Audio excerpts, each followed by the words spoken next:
Students, we are going to study about capacitance यानी कि धारिता. As we know that charge is moving in between 2 points of a conductor due to a potential difference between that points. यानी कि किसी conductor में charge किन्हीं दो points के बीच में पोटेंशियल डिफरेंस की वजह से ही मूव करता है या फ्लो होता है. जैसे आप प्रीवियस क्लासेस में पढ़े थे ये कि यहाँ पर पोटेंशियल हाई होगा, यहाँ पर लो होगा अकॉर्डिंग टू दिस फार्मूला. ठीक, तो इस चार्ज की पॉजिटिव चार्ज की टेंडेंसी कहाँ से कहाँ मूव करने की रहेगी? High potential to low potential. किस तरह से?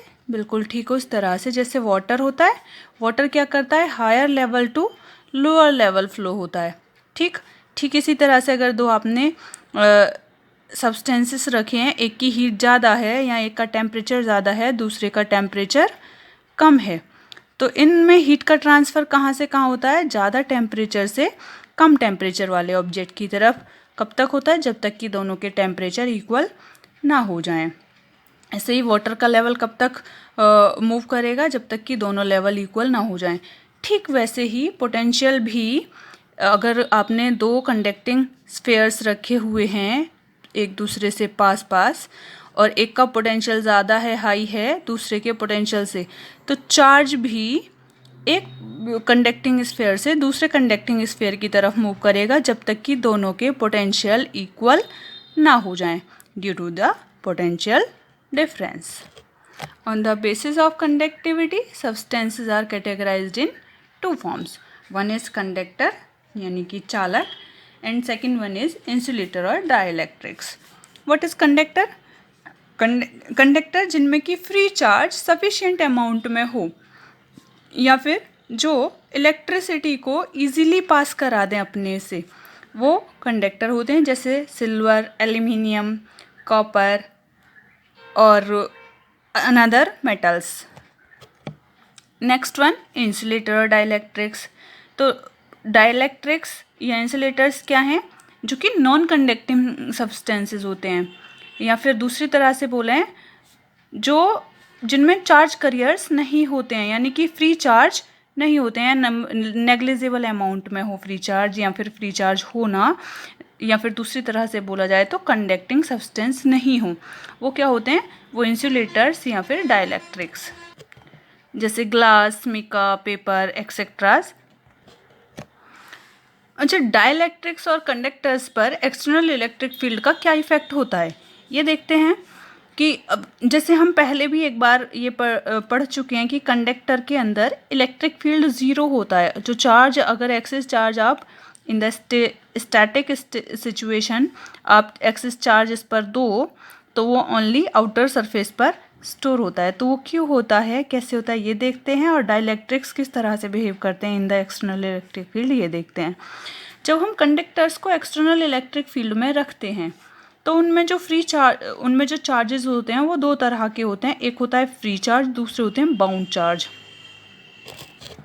फ्री चार्ज और बाउंड चार्ज को समझने के लिए आप समझिए कि कोई भी सब्सटेंस जो होता है वो बहुत सारे एटम्स से बना होता है, और एटम में क्या होते हैं?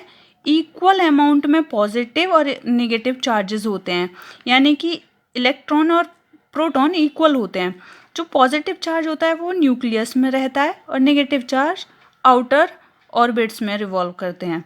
ठीक, तो जो न्यूक्लियस के पास के ऑर्बिट्स में इलेक्ट्रॉन्स रिवॉल्व करते हैं वो due to the strong attraction क्या रहते हैं? बाउंड रहते हैं. तो पास वाले ऑर्बिट्स में, न्यूक्लियस के पास वाले में ये बाउंड रहेंगे due to the strong attraction, ये भी बाउंड रहेंगे due to the attraction, strong attraction. लेकिन जो आउटर ऑर्बिट के इलेक्ट्रॉन्स होते हैं वो लार्जर डिस्टेंस पर होने की वजह से उन पर अट्रैक्शन थोड़ा सा वीक हो जाएगा. तो ड्यू टू वीक अट्रैक्शन ये चार्ज क्या हो जाएंगे? पूरे के पूरे सब्सटेंस में मूव करने के लिए फ्री हो जाते हैं. तो जो फ्री हो जाते हैं इलेक्ट्रॉन्स उन्हें बोलते हैं हम फ्री चार्ज, और जो बाउंड रहते हैं वो बाउंड चार्ज. अब जब इसमें से फ्री हो गए, बाकी ये क्या बचा? ये मैंने एल्यूमिनियम लिया है 13 वाला 283. ठीक, तो इसमें जो 3 इलेक्ट्रॉन्स हैं वो फ्री चार्ज की तरह फ्री हो गए हैं इसमें से. तो ये क्या हो जाएगा, एल्यूमिनियम आयन बचेगा, यानी कि तीन इलेक्ट्रॉन चले गए तो एल्यूमिनियम आयन बचा। तो जो ये पॉजिटिव चार्ज हैं ये पॉजिटिव आयन की तरह बाउंड रह जाते हैं एटम में और नेगेटिव चार्ज फ्री हो जाते हैं। तो कंडक्टर्स में दो तरह के चार्ज होते हैं, फ्री एंड बाउंड चार्जेस। तो फ्री चार्जेस और बाउंड चार्जेस अपने आप को in the external electric field इस तरह से ओरिएंट करते हैं कि पॉजिटिव चार्ज इलेक्ट्रिक फील्ड की डायरेक्शन में और नेगेटिव चार्ज इलेक्ट्रिक फील्ड की अपोजिट डायरेक्शन में, एक्सटर्नल इलेक्ट्रिक फील्ड की अपोजिट डायरेक्शन में मूव कर जाते हैं, ओरिएंट हो जाते हैं। इसकी वजह से एक इंटरनल इलेक्ट्रिक फील्ड जनरेट होता है जो कि एग्जैक्टली इक्वल एंड अपोजिट होता है एक्सटर्नल इलेक्ट्रिक फील्ड के। तो इसलिए कंडक्टर के अंदर अगर टोटल यानी कि नेट इलेक्ट्रिक फील्ड देखें तो E external plus E internal equals to 0 बैठेगा, क्योंकि इक्वल और अपोजिट इलेक्ट्रिक फील्ड हैं इसमें। तो इसलिए हम कह देते हैं कि कंडक्टर के अंदर जो इलेक्ट्रिक फील्ड होता है वो 0 होता है। डाइलेक्ट्रिक्स में क्या होता है, डाइलेक्ट्रिक्स में free movement of charge possible नहीं होता, बल्कि क्या होता है, एक्सटर्नल इलेक्ट्रिक फील्ड एक डाइपोल मोमेंट इंड्यूस्ड करता है, जो मॉलिक्यूल्स होते हैं उनको स्ट्रेच करके या फिर रीओरिएंट करके, यानी कि उनको वापस घुमाकर या फिर स्ट्रेच करके एक डाइपोल मोमेंट जनरेट करता है। तो इस तरह से हर एक मॉलिक्यूल में डाइपोल मोमेंट जनरेट होता है। तो collective effect of all the molecular dipole moments is net charge on the surface of the dielectric which produce a field that opposes the external field। तो यानी कि नेट इफेक्ट जो होगा dipole moment का वो क्या करेगा, एक फील्ड जनरेट करेगा जो कि एक्सटर्नल इलेक्ट्रिक फील्ड का अपोज करेगा। लेकिन ये फील्ड जो जनरेट हुआ डाइपोल मोमेंट की वजह से ये एक्सटर्नल इलेक्ट्रिक फील्ड से अमाउंट में कम होगा। कम होगा तो क्या होगा, इसके अंदर नेट इलेक्ट्रिक फील्ड 0 नहीं होगा, यानी कि कुछ इलेक्ट्रिक फील्ड रह जाएगा जो जिसकी कि में कलेक्टिव इलेक्ट्रिक फील्ड की जो डायरेक्शन रहेगी वो फिर यानी कि net electric field in the direction of external field की ही हो जाएगा। तो एक्सटर्नल इलेक्ट्रिक फील्ड में जो कंडक्टर्स होते हैं उनमें इंटरनल इलेक्ट्रिक फील्ड 0 होता है कंडक्टर्स के अंदर, और डाइलेक्ट्रिक्स या इंसुलेटर्स के अंदर इलेक्ट्रिक फील्ड 0 नहीं होता है। जो डाइलेक्ट्रिक्स होते हैं वो दो तरह के हैं, एक नॉन पोलर और दूसरे पोलर।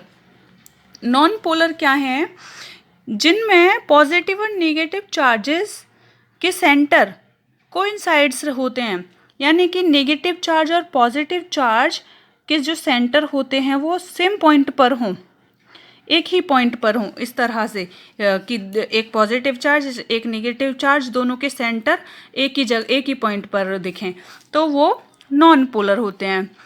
यानी कि उनमें जब एक ही पॉइंट पर होंगे तो उनमें डाइपोल मोमेंट 0 होगा, जैसे कि ऑक्सीजन O2, एक O और एक O, दोनों क्या होंगे, दोनों कोइंसाइड हो जाएंगे, ऐसे ही H2। ठीक, अब पोलर डाइलेक्ट्रिक्स। पोलर डाइलेक्ट्रिक्स यानी कि ध्रुवीय परावैद्युत, तो ये क्या होते हैं, जिनमें कि पॉजिटिव और नेगेटिव चार्जेस का जो सेंटर होते हैं वो सेपरेटेड होते हैं एट अ डिस्टेंस, वो कोइंसाइड नहीं होते। Such molecules have a permanent dipole moment, इनमें एक डाइपोल मोमेंट होता है, यानी कि इनका डाइपोल मोमेंट 0 नहीं होता है। जैसे HCl, ये काइनेटिक कंपाउंड हो गया HCl, या फिर H2O। HCl में हमने एक स्ट्रक्चर देखते हैं, ये H एटम और ये Cl, तो इसमें जो इसका ये एक पर्टिकुलर डायरेक्शन बनेगा डाइपोल मोमेंट का, नेगेटिव टू पॉजिटिव दिखाया है, ये दिखा रखा है। इसी तरह से H2O, ये O और ये H, तो इसका डाइपोल मोमेंट O से H की तरफ, यानी कि नेगेटिव टू पॉजिटिव, इसकी एक पर्टिकुलर डायरेक्शन रहेगी। तो इनमें जो नेट डाइपोल मोमेंट होता है वो 0 नहीं होता, और नॉन पोलर यानी कि अध्रुवीय परावैद्युतों में नेट डाइपोल मोमेंट 0 होता है। नेक्स्ट है electric polarization of dielectric materials, यानी कि जो डाइलेक्ट्रिक मटेरियल्स हैं, परावैद्युत पदार्थ हैं, उनका इलेक्ट्रिक पोलराइजेशन, वैद्युत ध्रुवण कैसे होता है। तो आप ये जानते हैं कि कोई भी एटम है वो पॉजिटिव नेगेटिव चार्जेस से मिलकर बना है। हमने यहाँ पर एक लिए हैं नॉन पोलर और दूसरे लिए हैं पोलर, ठीक। तो इनमें देखेंगे कैसे होता है। In an external electric field the displacement of the positive and negative charges in opposite direction is called electric polarization. यानी कि एक्सटर्नल इलेक्ट्रिक फील्ड में पॉजिटिव और नेगेटिव चार्जेस का अपोजिट डायरेक्शंस में डिस्प्लेसमेंट हो जाना क्या होता है, इलेक्ट्रिक पोलराइजेशन बोला जाता है। नॉन पोलर डाइलेक्ट्रिक्स में क्या होते हैं, जो सेंटर्स होते हैं पॉजिटिव और नेगेटिव चार्जेस के वो सेम पॉइंट पर होते हैं, यानी कि कोइंसाइड्स होते हैं। तो हमने ये एक सब्सटेंस का स्ट्रक्चर शो करने की कोशिश की है कि पॉजिटिव नेगेटिव चार्जेस कोइंसाइड हैं in the absence of electric field, external electric field. जब एक्सटर्नल इलेक्ट्रिक फील्ड की एब्सेंस में इस तरह से होंगे तो इनका जो नेट डाइपोल मोमेंट होगा यानी कि P वो ज़ीरो होगा। क्यों? क्योंकि इनके सेंटर्स कोइंसाइड्स हैं। अब जैसे ही इसको एक्सटर्नल इलेक्ट्रिक फील्ड में रखेंगे इस सब्सटेंस को, तो पॉजिटिव चार्ज और नेगेटिव चार्ज डिस्प्लेस हो जाएंगे, यानी कि पॉजिटिव एक तरफ चला जाएगा, नेगेटिव दूसरी तरफ। तो जो एक्सटर्नल इलेक्ट्रिक फील्ड की डायरेक्शन है, अभी पढ़ा था हमने, उसकी डायरेक्शन में तो चला जाएगा पॉजिटिव चार्ज और उसकी अपोजिट डायरेक्शन में चला जाएगा नेगेटिव चार्ज, इस तरह से। तो फाइनली यहाँ पर क्या हो गया, एक डाइपोल मोमेंट जनरेट हो गया, इंटरनल इलेक्ट्रिक फील्ड जनरेट हो गया और साथ ही साथ एक डाइपोल मोमेंट भी यहाँ पर जनरेट हो गया, यानी कि इसका नेट डाइपोल मोमेंट ज़ीरो अब नहीं होगा इन द एक्सटर्नल फील्ड, ठीक। दूसरा, अब पोलर की बात करते हैं। पोलर डाइलेक्ट्रिक्स यानी कि जिनके नेगेटिव चार्ज और पॉजिटिव चार्जेस कोइंसाइड ना हो, एक ही पॉइंट पर ना हो, थोड़ा सा डिस्टेंस पर सेपरेट हों, जैसे हमने यहाँ पर ये इस तरह से किसी डिस्टेंस पर सेपरेटेड हों, ठीक है। तो in the absence of electric field ये क्या होते हैं, वैसे तो सेपरेट होते हैं, अलग अलग इनके डाइपोल मोमेंट होते हैं, लेकिन ये रैंडमली ओरिएंटेड होते हैं, मतलब कि अनियमित रूप से ओरिएंटेड होते हैं, इधर उधर घूमते हुए। तो जिसकी वजह से जो नेट डाइपोल मोमेंट होता है वो ज़ीरो हो जाता है।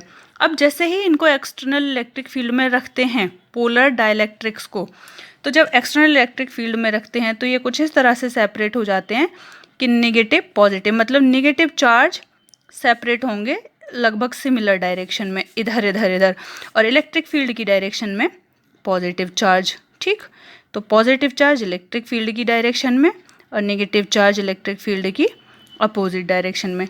तो इनमें भी क्या हो जाएगा, एक नेट डाइपोल मोमेंट जनरेट हो जाता है, ठीक। अब आते हैं हम नेक्स्ट टॉपिक पर, कैपेसिटर्स एंड कैपेसिटेंस। जैसे हम जानते हैं, हमने वाटर की बात की थी, हीट की बात की थी, तो वैसे ही एक बार फिर से वाटर की बात करें तो अगर किसी कंटेनर में लिक्विड या वाटर फिल किया है आपने और कंटिन्यूसली फिल किए जाओ इसको, तो इसमें से फिल करते करते एक कंडीशन ऐसी आएगी कि ओवरफ्लो होना शुरू हो जाएगा वाटर का, यानी कि इसमें से नीचे गिरने लगेगा। ठीक वैसे ही अगर किसी कंडक्टर को आप चार्ज दिए जाओ, ठीक, तो एक कंडीशन ऐसी आएगी कि ये एक लिमिट के बाद ये चार्ज लेना बंद कर देगा, इस पर चार्ज आना बंद हो जाएगा। और क्या होगा, वो चार्ज अगर आप फिर भी देते जाएंगे तो वो एयर में लीक होने लगेगा। एयर में लीक होने को बोलते हैं, जो चार्ज होता है वो डिस्चार्ज होने लगेगा इन द एयर, और इस कंडीशन को बोलते हैं इलेक्ट्रिक डिस्चार्ज। और एयर इसकी वजह से क्या हो जाएगी, आयनाइज हो जाएगी। तो फाइनली यहाँ पर कहने का मेरा मतलब ये है कि किसी भी कंडक्टर की एक कैपेसिटी होती है चार्ज को होल्ड करने की या स्टोर करने की। तो उस कैपेसिटी को एक लिमिट के बाद वो होल्ड नहीं करेगा, चार्ज को स्टोर नहीं करेगा। तो उस कैपेसिटी को the capacity of store the charge या capacity of holding the charge on a conductor is known as capacitance of that conductor. यानी कि किसी भी चालक की आवेश ग्रहण करने की क्षमता को या आवेश धारण करने की क्षमता को उसकी धारिता कहते हैं। एक गिवन कंडक्टर के लिए जो चार्ज होता है वो कंडक्टर के पोटेंशियल डिफरेंस के प्रोपोर्शनल होता है। यहाँ पर कंडक्टर बोले हैं या कैपेसिटर, कैपेसिटर क्या होता है, जो कि चार्ज होल्ड करने की कैपेसिटी रखता है, उसको कैपेसिटर बोलते हैं। तो Q प्रोपोर्शनल टू V और Q is equal to C into V। C is a constant, proportionality constant, so C is equal to Q upon V। ये जो प्रोपोर्शनलिटी कांस्टेंट है इसको आप कैपेसिटेंस ऑफ द कंडक्टर बोलते हैं। यहाँ पर Q प्रोपोर्शनल टू V का मतलब है कि आप अगर पोटेंशियल डिफरेंस ज़्यादा होगा कंडक्टर के पॉइंट्स के बीच में तो चार्ज भी ज़्यादा होल्ड कर सकता होगा, और चार्ज ज़्यादा देंगे तो पोटेंशियल डिफरेंस भी ज़्यादा होगा। कैपेसिटेंस साइज पर, शेप पर,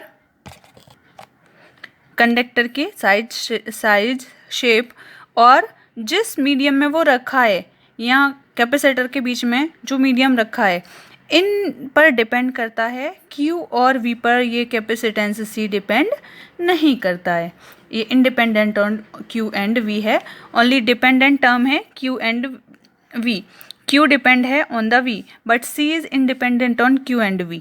ठीक, तो यहाँ SI यूनिट जो होगी इसकी C की वो होगी कूलाम पर वोल्ट, या फिर इसको फेरेड भी बोल देते हैं।